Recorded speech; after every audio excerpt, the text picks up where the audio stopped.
Bienvenue dans Coup d'éclat, le podcast d'Atelier Nubio. Je suis Claire, cofondatrice d'Atelier Nubio et votre hôte sur ce podcast de beauté holistique. Atelier Nubio, c'est le projet qui me fait vibrer depuis 2014.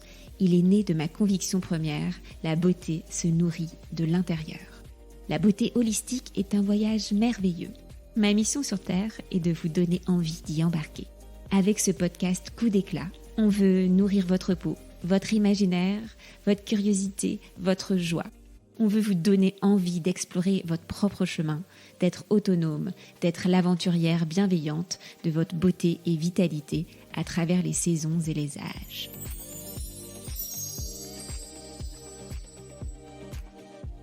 Aujourd'hui, je suis ravie d'inviter Lily Barbieri-Coulon. Avant d'enseigner le yoga Kundalini, Lily était journaliste lifestyle et beauté. Secouée, comme tous les Parisiens, par les attentats de 2015, Lily s'anesthésie par la nourriture. Quand elle se voit en photo, son corps ne lui ressemble plus. Un jour, elle ose partager publiquement, sur son blog de l'époque, que non, ça ne va pas bien et que non, elle ne peut plus continuer comme ça. Elle ne veut pas de régime, pas de diététicienne. Une amie la traîne à un cours de yoga Kundalini. C'est là que commence, contre toute attente, le coup d'éclat de Lily, la réconciliation avec son corps. Bonjour Lily. Hello Claire. Comment ça va ce matin ? Mais très bien. Je suis très heureuse d'être avec toi. Moi aussi, par en fait un joli jour de mars. Donc on commence par la première question rituelle sur coup d'éclat. Lily, est-ce que tu pourrais me dire quelle est ta mission sur Terre ? Je ne sais pas exactement quelle est ma mission. J'ai l'impression en tout cas que le plus important pour moi, c'est de sentir si ce que je fais aujourd'hui, à l'instant présent, me permet d'occuper l'espace qui est le mien. Se poser cette question-là, ça m'oblige à me demander si je suis centrée, si je suis alignée avec les valeurs qui sont les miennes. Et donc moi, j'ai défini mon socle de valeurs qui peut bouger légèrement, mais quand même, il y a des valeurs qui sont super importantes pour moi. Il y a l'idée d'avoir un impact, je dirais, positif, en tout cas d'abord sur moi-même, mais ensuite sur mon environnement. Et je suis très sensible à tous ceux qui ont un impact humain ou environnemental positif. Donc ça peut se passer de plein de manières différentes d'avoir un impact positif. Ça peut être de sourire à un inconnu dans la rue, ça peut être d'écrire un texte et de sentir que l'autre l'a reçu, que ça lui a ouvert le cœur, ça peut être en créant de la musique ou autre. Moi j'ai l'impression en tout cas que je me pose souvent cette question de quelle est mon intention et est-ce que mon intention est alignée avec mes valeurs pour prendre les décisions. Et après, ma mission sur Terre, j'ai l'impression qu'elle évolue au fil du temps, enfin dans la forme, mais dans le fond, c'est ça qui est vraiment important pour moi aujourd'hui. C'est d'incarner cet impact positif. Et tu parles d'impact positif sur les corps, et pendant très longtemps, et c'est ton coup d'éclat, tu t'es détestée. Oui. Et jusqu'à ce jour où tu étais arrivée à un point assez intense de détestation, où là, tu as réagi, tu t'es dit, ça va pas être possible de continuer comme ça. Oui, en fait, maintenant, ça fait un cycle entier. C'était il y a 7 ans. Disons que j'avais été très impactée par les attentats, la vague d'attentats à Paris. Je suis parisienne. Enfin, je suis pas née à Paris, mais en tout cas, j'habite depuis tellement d'années à Paris que je crois qu'on peut me considérer comme parisienne. En plus, j'adore ma ville. Je fais pas partie des gens qui n'aiment pas cet endroit. Et j'ai été bouleversée d'abord par les attentats de Charlie Hebdo et ensuite par la deuxième vague de novembre 2015. Et j'ai mis beaucoup de temps à me relever, en fait. Je veux dire, on était tous très bouleversés à Paris par ce qui venait de se passer. Beaucoup d'entre nous, en tout cas, avions des amis de près ou de loin qui étaient concernés. Mais il y avait quelque chose qui n'était pas rationnel, en fait, dans cette faille qui s'était ouverte en moi, comme un gouffre de tristesse, de chagrin qui ne passait pas, en fait. Donc c'était venu révéler quelque chose qui était sans doute présent depuis longtemps et qui hurlait en moi, mais quel sens tu veux donner à ta vie puisque la vie n'a plus aucun sens. Donc ça, c'était très présent et cette émotion, elle était si difficile à supporter que j'ai beaucoup mangé en fait pendant cette période. C'était pas la première fois que la nourriture me servait à absorber une émotion, bien qu'en fait elle n'absorbe jamais rien. Elle est juste là pour permettre de supporter en fait la charge d'angoisse qui est trop grande. Mais disons que là, ça a été très rapide et j'ai beaucoup grossi pendant une période très très courte. Ouais. Je m'en suis évidemment rendu compte, mais j'arrêtais pas de me dire bon, de toute façon, c'est pas très grave parce que je perdrai du poids, et puis sauf que ça m'a complètement échappé. Et plus j'avais du mal à m'habiller parce que j'ai changé de taille, et puis j'étais journaliste à l'époque, donc j'avais besoin de sortir tous les jours de chez moi pour rencontrer des gens, pour faire mon métier. Et je me sentais de plus en plus mal à l'aise en fait avec ce corps qui ne correspondait absolument pas, quand je le voyais dans un miroir, à l'image que je me faisais de moi. J'étais très surprise en fait de ce qu'il était en train de raconter. C'était comme si j'observais un étranger. D'ailleurs, l'une des sources de réveil pour moi, ça a été de me voir en photo, Ouais. et en vidéo en particulier, l'année 2016, parce que je me disais, mais c'est dingue, qui est cette personne ? Je ne me suis pas reconnue. Et ça, c'est quelque chose qu'on retrouve très souvent dans les récits de ceux qui, à un moment, se sont vraiment disputés avec leur corps. Ouais. C'est-à-dire que ils ne se reconnaissent plus, leur image n'est plus celle qu'ils ont en tête. Donc, je dirais que ça a été une première phase. Personne n'était au courant autour de moi. Je donnais plutôt l'impression d'être une fille assez confiante, bien dans sa peau, et finalement, oui, j'avais pris du poids, mais personne ne s'en inquiétait parce qu'il n'y avait pas de problème de santé majeur là-dedans. C'était juste, voilà, on croise quelqu'un, il a pris un peu de poids, on le croise à un autre moment, il rentre de vacances, il est mieux dans sa peau, il a perdu... Et moi, ça me rongeait de l'intérieur parce que j'y pensais tout le temps. Je me disais, c'est pas possible, et je ne voulais pas faire de régime. Je me disais, ah non, je vais pas repartir dans des trucs que j'avais connus 20 ans plus tôt. Ça, j'avais bien compris que de toute façon, plus c'est restrictif et moins ça fonctionne sur le long terme. Mais même l'idée de me mettre sous contrôle, c'était insupportable. Je me disais que j'en étais pas capable, que j'avais plus cette énergie en fait et cette volonté à mettre là-dedans, et que j'avais envie de garder toute mon énergie à être créative. J'avais pas envie de donner tout mon temps à l'industrie de la minceur. Et là, c'est bien avant que tu découvres le yoga aussi. Bien avant. Ouais. Bon, alors, je faisais du yoga de temps en temps, sans passion, surtout pour des articles de presse quand j'étais amenée à tester des lieux, puisque j'étais journaliste jusqu'alors.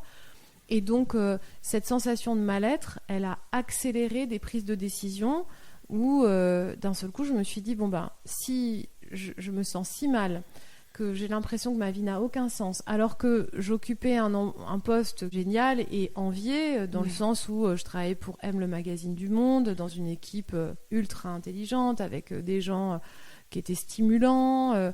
On faisait, et ça continuait à l'être, un très beau magazine.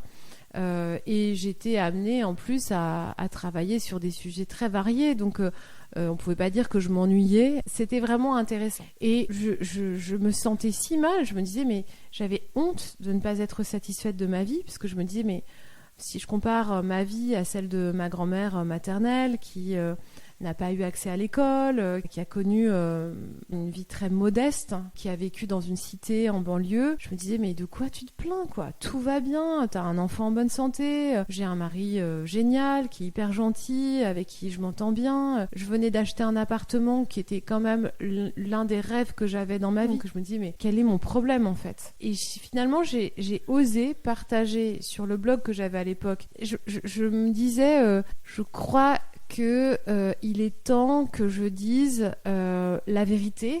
Et la vérité, c'est que je me sens super mal. Et je donnais vraiment l'impression d'être la fille qui avait réussi dans tous les domaines, quoi. Je montrais des photos de tout ce que je faisais, et ça faisait rêver. Enfin, je voyageais, je dressais des très jolies tables, j'avais plein d'amis qu'on pouvait avoir envie de rencontrer, parce que c'était des gens qui circulaient aussi sur les réseaux sociaux, enfin, Donc tout ça pouvait créer l'image de quelque chose de parfait et je me suis dit, je crois qu'il est vraiment temps que je dise la vérité parce que sinon je vais en crever en fait de mentir. Et là, tu avais le sentiment de maltraiter ton corps par la nourriture ou c'était plutôt, quand tu mangeais, c'était plutôt quand même du plaisir? Il y avait du plaisir bien sûr, mais de courte durée. Parce que de manière générale, j'étais plus du tout en bonne santé parce que j'avais plein de douleurs chroniques, des douleurs de dos. J'étais pas en bonne santé parce que je dormais très mal et que le sommeil est quand même, ça permet quand même de donner une petite idée en fait de ce qui va, de ce qui va pas. Et puis j'étais pas en bonne santé parce que j'étais angoissée et que ma santé mentale en fait, elle était pas au beau fixe. J'avais beaucoup trop faim et beaucoup trop souvent. Ce qui montrait qu'il y avait quelque chose qui allait pas. Et puis surtout, en termes d'estime pour moi-même, cette détestation du corps avait un impact phénoménal sur ma confiance en moi. Et je me disais, tout le vocabulaire à l'époque, c'était « je suis qu'une merde, j'ai aucune volonté, je suis nulle ». Bon, je fais un effort là pour m'en souvenir parce que c'est quand même assez loin de moi. Maintenant, je me dis plus ces choses-là.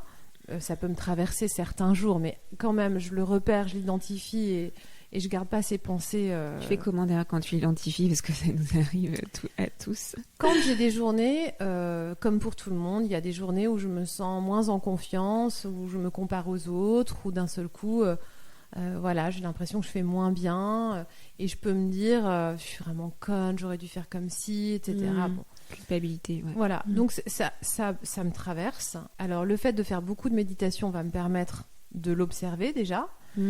Et déjà d'en prendre conscience, c'est déjà un pas énorme par rapport à ne pas se rendre compte du poison qu'on a à l'intérieur du corps et qui nous traverse en permanence. Donc ça, c'est déjà une première étape. Et ensuite, moi, j'ai plein d'outils qui vont me permettre de revenir au souffle, ce que j'appelle mon centre, qui n'est pas géographique, c'est plutôt une vue de l'esprit, mais c'est quand même un ressenti corporel. Ensuite, je vais vraiment, de manière volontaire et consciente, changer la structuration de ma parole, déjà dans la façon dont je suis en train de le dire. De me rendre compte que cette voix qui est en train de s'exprimer, c'est une partie de moi, mais elle ne constitue pas tout ce que je suis. Et c'est probablement une partie de moi qui est blessée. Et donc, je vais plutôt aller regarder où me mène cette blessure. Parce que quand on commence à tirer le fil, on va arriver à un nœud, et ce nœud-là peut nous amener à un autre nœud, c'est comme une pieuvre.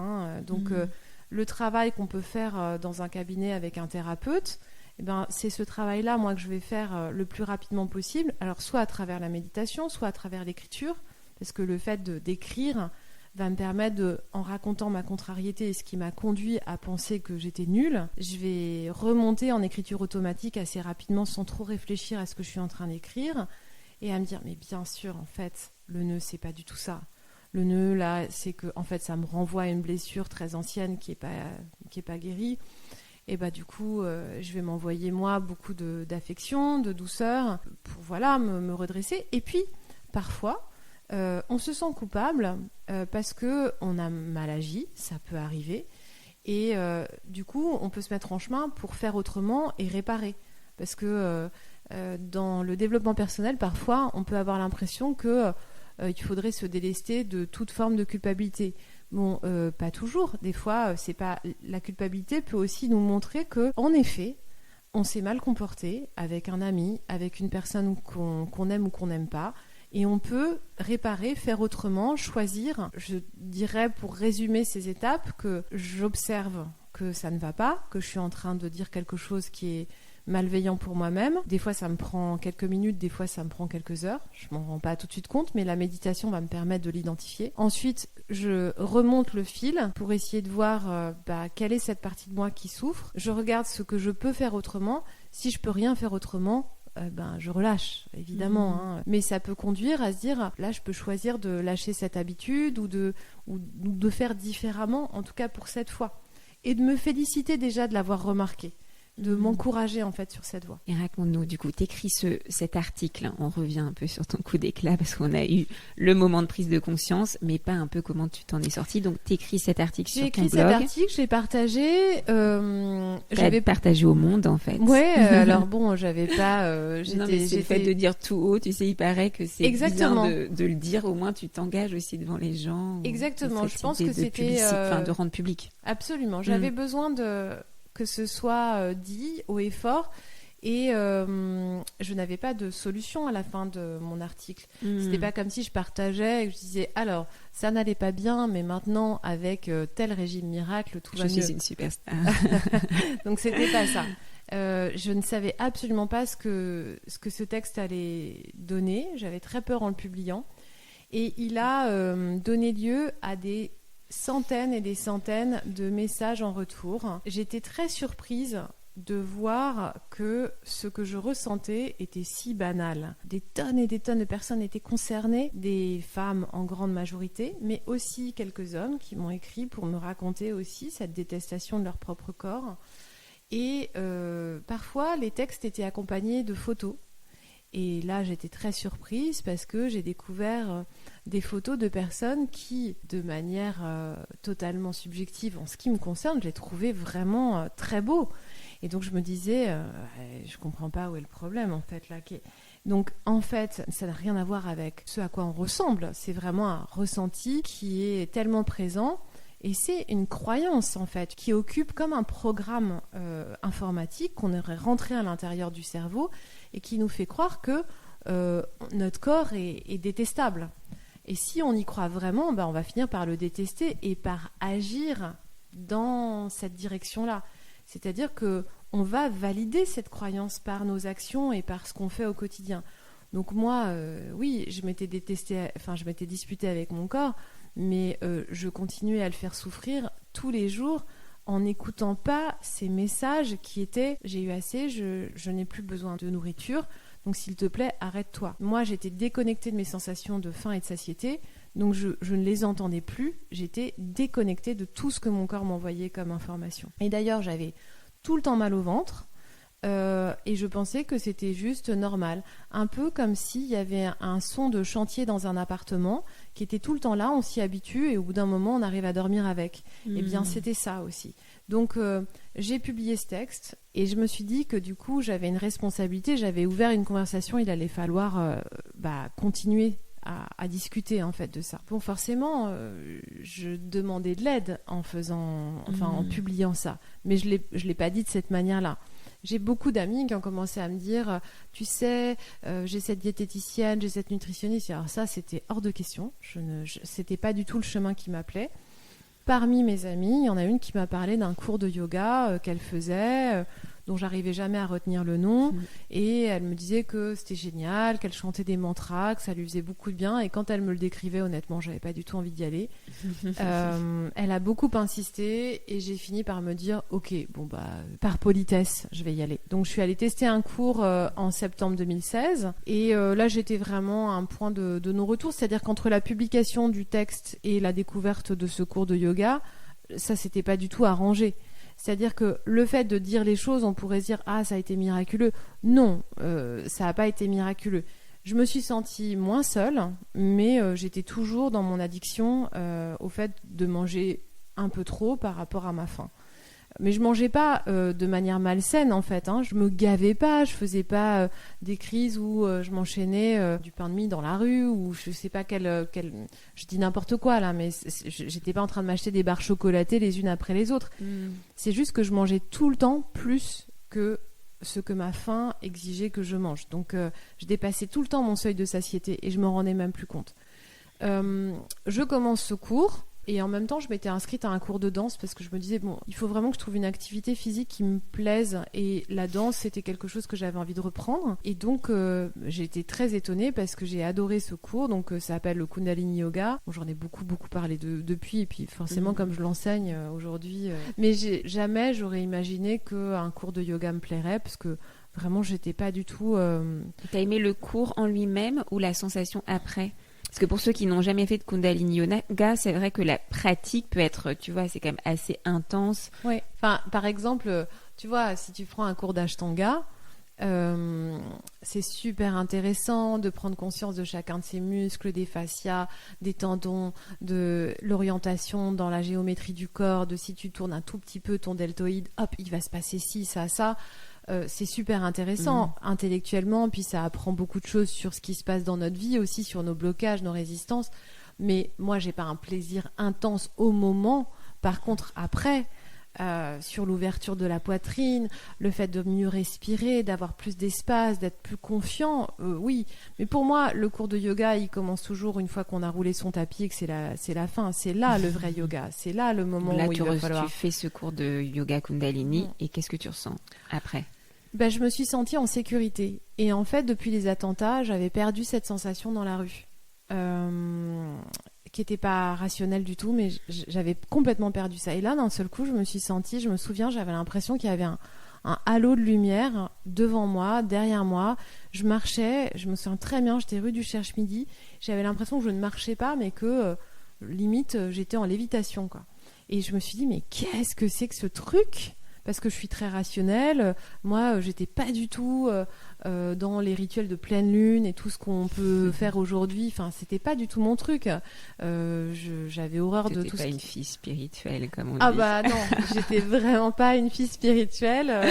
Et j'étais plutôt dans l'immense méfiance de tous ces outils. D'ailleurs, je le suis restée méfiante.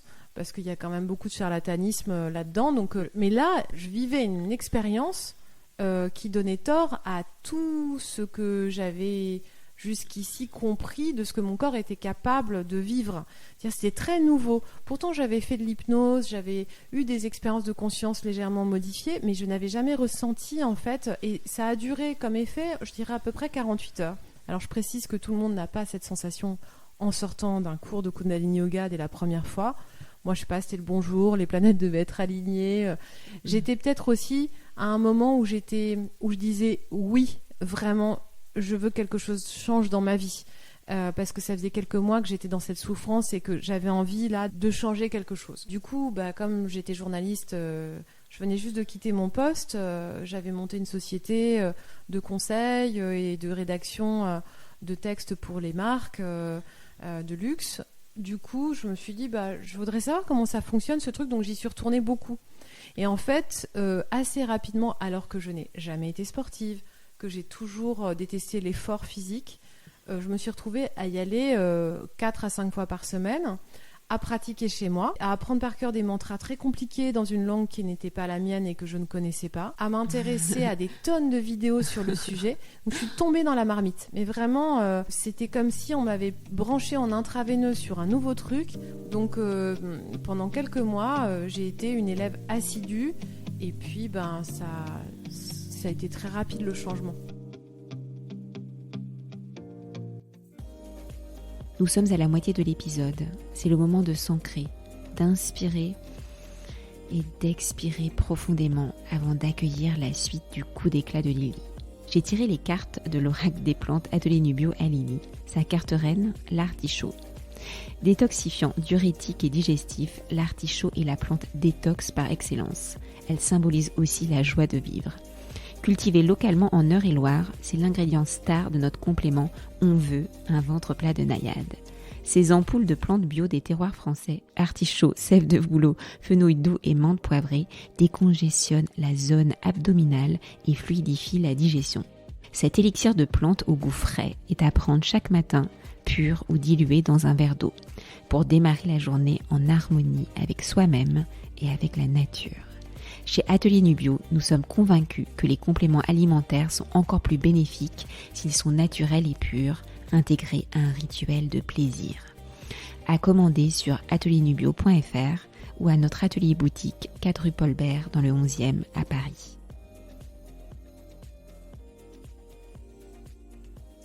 Il y a quand même beaucoup de rituels qui sont liés à ton mode de vie, les douches, les massages, mais aussi la nourriture. Les yogis, c'est quand même assez... Alors, je me suis détendue depuis. Mais là, tu avais juste commencé à... Au début... Tu faisais des mois que verts ou... Alors, au début, j'ai été dans la curiosité et l'exploration. Sur le plan alimentaire, je n'ai rien fait bouger. Disons que cette pratique m'a amenée à être beaucoup plus consciente de mes sensations corporelles, de mes émotions. Et du coup, j'ai commencé à recevoir les signaux que je n'entendais plus. Et du coup à manger un peu moins. Mais ça s'est fait presque inconsciemment ? Non, ça s'est fait quand même très consciemment, d'autant que je m'étais fait aider parce que j'avais besoin d'un encadrement, donc j'avais dit non à tous les régimes et j'avais pas du tout envie de ça. Et je me suis dit, je vais quand même aller chez Weight Watchers parce que c'est quand même le truc qui avait marché 2-3 fois à des moments où j'avais eu besoin de perdre du poids et qui était, à mon sens, le moins restrictif. Et j'avais testé plein de méthodes, dont des méthodes d'alimentation en pleine conscience, de faire des exercices de méditation par rapport à l'alimentation qui m'avaient permis de découvrir des choses mais n'avaient pas changé mon poids. Et là, j'avais quand même pris pas mal de poids, donc je me suis dit, je vais quand même aller voir si ça me fait du bien. Mais j'y suis vraiment allée à reculons. Ma chance, c'est que le jour où je suis allée dans ce centre, il y avait à l'époque, elle est partie depuis, mais une femme extraordinaire qui s'appelle Olivia Vindry, dont j'ai parlé dans mon livre, qui est une accompagnante et qui avait déjà pris pas mal de pas de côté par rapport à cette société américaine et qui nous faisait en fait des sessions qui ressemblaient plutôt à des cercles de parole et qui nous permettaient vraiment de renouer avec la pleine conscience dans l'alimentation. Donc ça, c'était super intéressant parce que son discours, il était totalement déculpabilisant et elle nous recommandait pas de suivre le truc à la lettre. Au contraire, ce qu'elle nous demandait, c'était: est-ce que vous pouvez vous poser la question de quoi vous avez envie vraiment? Est-ce que ça vous fait vraiment plaisir? Est-ce que vraiment, quand on mange par exemple une barre chocolatée très sucrée, mais est-ce que ça vous fait vraiment, vraiment, vraiment plaisir? Est-ce que votre palais, en fait, il va pas un peu vite à croire que c'est ce qu'il y a de meilleur? Si c'est vraiment ce qui vous fait envie, alors mangez-le, mais avec un plaisir non mesuré, quoi. Elle n'était pas du tout dans un truc de nutritionniste qui pourrait nous donner scientifiquement des informations sur ce que font les fibres, etc. C'est pas l'aliment qui fait grossir. Il y a des gens très minces, on les voit manger des desserts, c'est pas le dessert qui les fait grossir ou qui les fait mincir. Il n'y a pas d'aliment qui fait maigrir. C'est un équilibre entre la sensation de satiété et la sensation de plaisir. Et c'est hyper important d'équilibrer cette notion de plaisir avec « j'ai eu assez ». Là, c'est bon, j'ai eu assez. Et il va y avoir un autre repas dans quelques heures où je pourrai à nouveau manger. Donc, il n'y a aucune raison que je me comporte comme si c'était le dernier repas de ma vie. Et moi, j'avais un peu ce comportement-là. De foutu pour foutu, de toute façon on va tous crever, la vie n'a aucun sens, donc mangeons autant qu'on peut là maintenant tout de suite. Et du coup le fait de me remplir d'énergie pendant ces cours de yoga a fait que je me sentais moins le ventre creux au moment de m'alimenter. Après il y avait une autre dimension, c'est l'aspect thérapeutique en fait de ce yoga.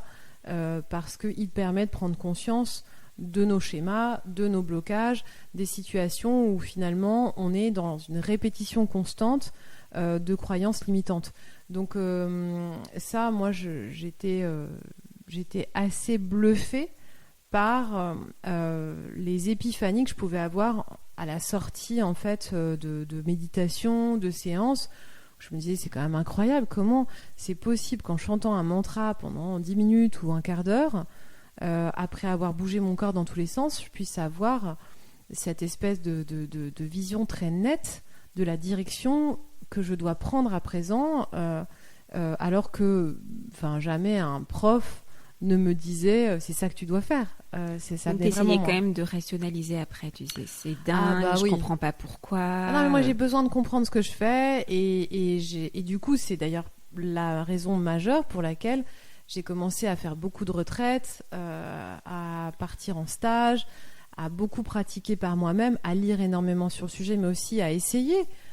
Donc j'ai commencé à adopter en fait une petite pratique chez moi, à tester plein d'autres yogas parce qu'en fait le goût pour ce yoga-là en particulier m'a donné envie de revenir en fait dans des salles et d'aller tester ce que j'aimais pas. Pourquoi je l'aimais pas? Je l'aimais pas parce que je me comparais beaucoup en fait aux élèves qui étaient dans la salle.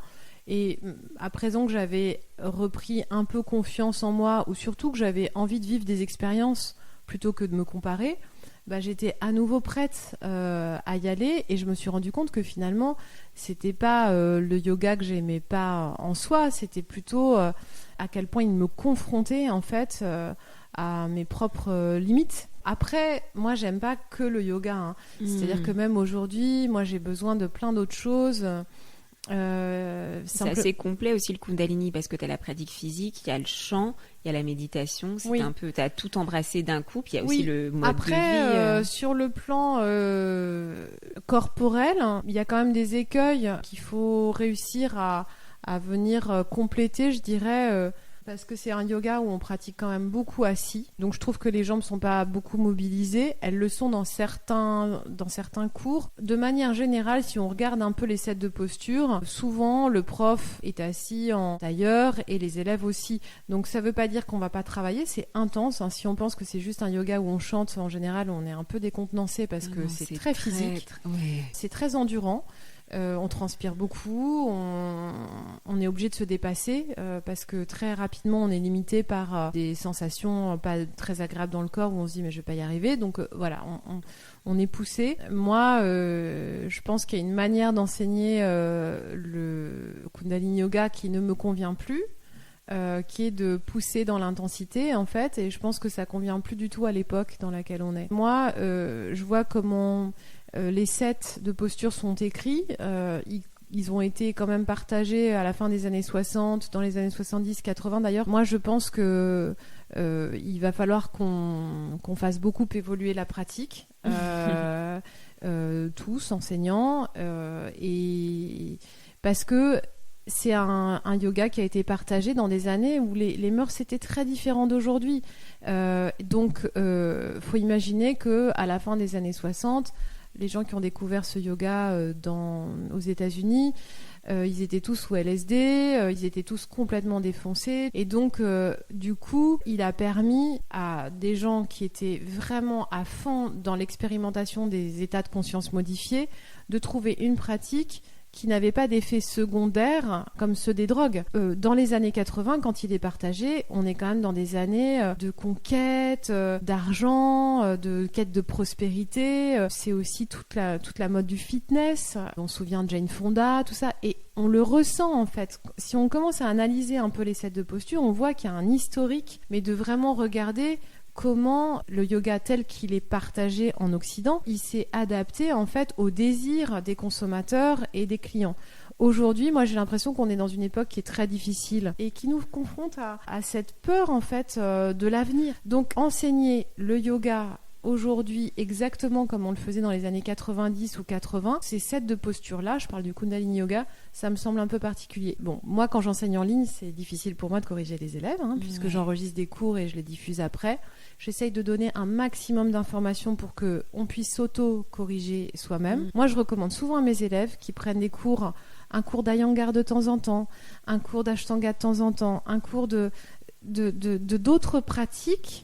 Et d'ailleurs, c'est mon but, c'est que sur ma plateforme, il y ait de plus en plus de profs qui viennent me rejoindre, parce que je pense qu'on a tout à gagner à trouver des pratiques d'abord qui nous sied, mais aussi qui nous permettent de prendre conscience de ce corps. Maintenant, entre un cours d'Iyengar très strict, très rigide, où on veut absolument te faire rentrer dans un alignement qui parfois ne correspond pas à la morphologie de la personne, et ne pas du tout corriger, je pense qu'il y a des nuances. Et de la même manière que dans l'Iyengar, tu vas trouver des profs extraordinaires qui vont, même s'il y a une rigueur et un alignement recherché, s'adapter et trouver plein de façons de rendre le cours confortable, même si la posture ne l'est pas.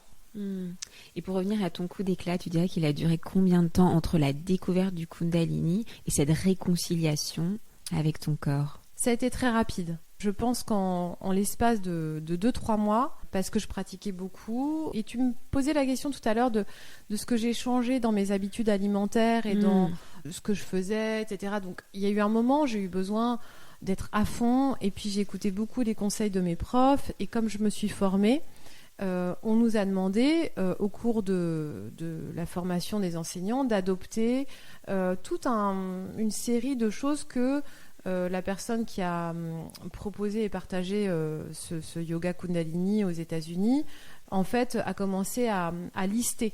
Donc parmi ces choses, il y avait ce qu'on appelle l'hydrothérapie, donc qui est l'idée de la thérapie par le froid, dont on parle beaucoup parce qu'aujourd'hui il y a Wim Hof et tous ces gens qui s'entraînent à rester dans le froid, la cryothérapie et compagnie. Quand on a commencé à me parler de douche froide, je me suis dit mais no fucking way, c'est hors de question, je ferai pas ça. Attends, il y a un truc très commun à toutes ces invitées sur Coup d'éclat, elles font toute la douche froide presque. Oui. Alors je l'ai adopté pendant un certain nombre d'années parce que c'est vrai que les bénéfices, ils sont dingues. Alors, pour pouvoir supporter la douche froide, j'avais quand même tout un petit set de choses que je faisais. C'est-à-dire que je me brossais à sec, ça balaye les cellules mortes en surface. Même si on se crème pas ou qu'on s'huile pas la peau, on voit quand même une différence en termes d'éclat sur le corps. C'est un des accessoires best-sellers d'Atelier Bio. Une petite brosse oui. locale. Et puis, moi, c'est vrai que j'aime bien l'emmener en vacances. Je trouve que c'est assez agréable et que ça réchauffe. Ce petit film, en fait, à la surface de la peau permettait de mieux supporter le froid. C'est comme si on mettait un petit vêtement léger sur la peau. Et puis l'action du massage fait que on a fait circuler le sang. En yoga Kundalini, c'est vraiment tu te masses en effet à l'huile et tu vas directement sous l'eau froide. Ouais. Là, mes invités, c'est quand même plus la douche écossaise. Si tu commences par du chaud, tu te laves et puis après tu finis par une ou deux minutes. Ça n'a pas le même effet. Je te dirais qu'aujourd'hui, on est en mars et moi, la seule douche froide que j'ai prise ce mois-ci, c'est quand je suis allée volontairement me baigner. J'avais la chance d'être à Antibes, il faisait très froid. Il faisait très froid dehors et il faisait très froid dans la mer. Mais j'avais super envie et je me suis dessapée, j'y suis allée et j'étais tellement contente parce que derrière, la sensation d'être en vie, elle est tellement puissante. Maintenant, la douche froide, elle n'est pas adaptée à tout le monde. Elle n'est pas adaptée quand on est en plein dans son cycle menstruel. Elle n'est pas adaptée si on est cardiaque. Elle n'est pas adaptée si on a certains problèmes de santé. Donc, il faut quand même se renseigner parce que l'effet de mode peut être un peu, on peut se dire, allez, j'y vais. Et puis, si vous ne faites pas de douche froide et que vous écoutez ce podcast et que vous n'avez pas du tout envie de la faire, il n'y a pas de raison de s'y mettre. Et moi, il n'y a aucune injonction. C'est juste si ça peut te donner envie de tester. Après, tu peux faire juste sur les jambes. Oui. Tu vois, ou sur le genou, sur les trucs d'articulation. Oui, il y avait Élodie Garamond qui faisait un truc. Elle met de l'eau glacée sur un gant et elle le passe juste sous les aisselles, derrière les genoux, juste les mains et de mettre en fait un peu de froid sur son visage. Bon, moi, j'ai pas fait la douche froide de l'hiver là. Parce que d'abord j'étais vraiment en rejet avec une partie des gens qui m'ont formée. J'ai remis en question tout ce que je faisais au quotidien et j'ai même pendant un temps rejeté des choses qui me faisaient du bien. Comme par exemple la douche froide.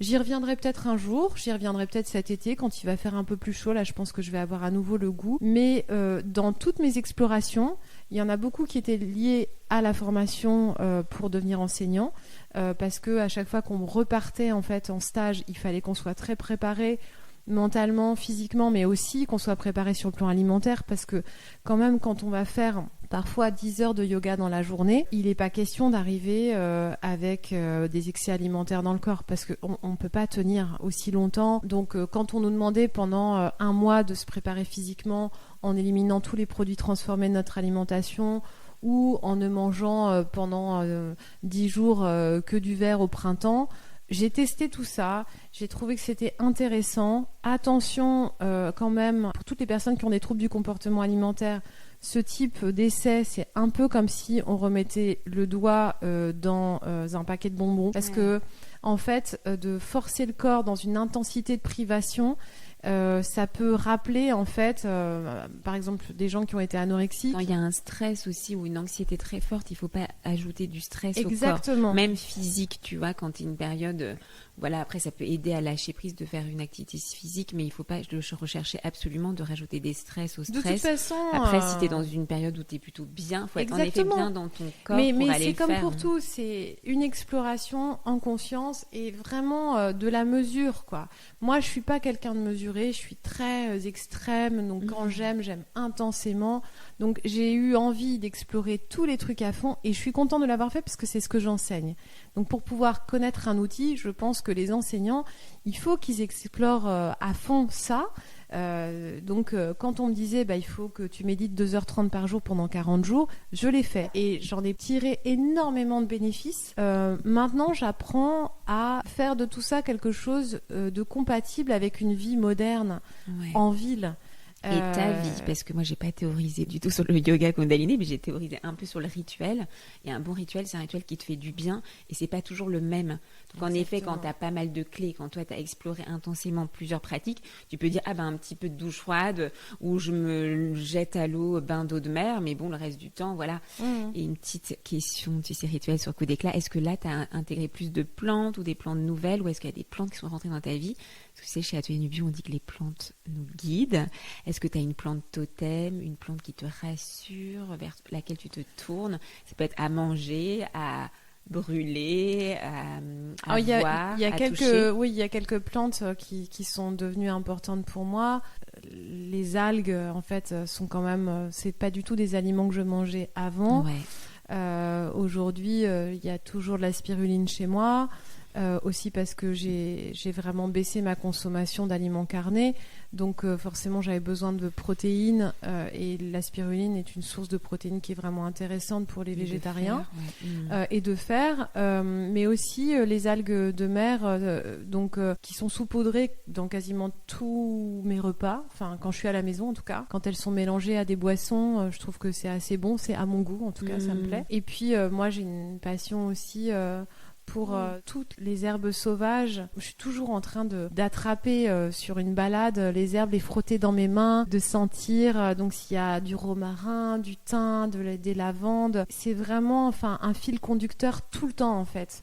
Aussi parce que je vais beaucoup dans les Cévennes et que dans les Cévennes en fait il y a ces sols qui sentent la menthe fraîche, le thym frais, et qui moi m'inspirent énormément, ouais.